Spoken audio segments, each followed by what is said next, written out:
পৃথিবীতে একটা জিনিস মনে রাখবা, বিনা পয়সায় কিছু হয় না। তুমি কিছু দিলে তারপরে তুমি কিছু পাবা।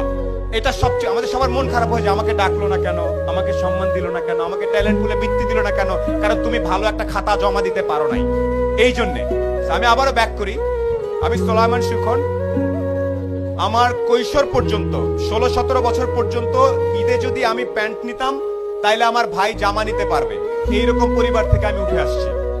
আমার বাবা ছিলেন আর্মির একজন সার্জেন্ট, যেটাকে আমরা হাবিলদার বলি। আমরা ছিলাম 5 ভাই বোন।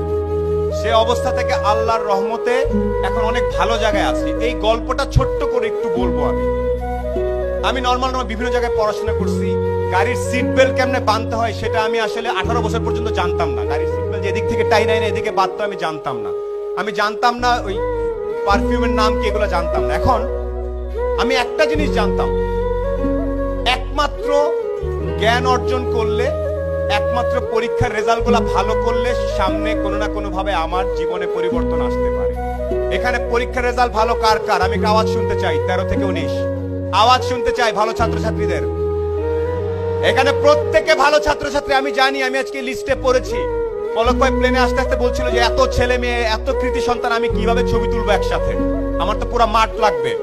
সিংড়ার মতো একটা জায়গায় এতগুলা মেধাবী ছেলে মেয়ে তৈরি হচ্ছে। একটা সাজেশন তোমাদের সবার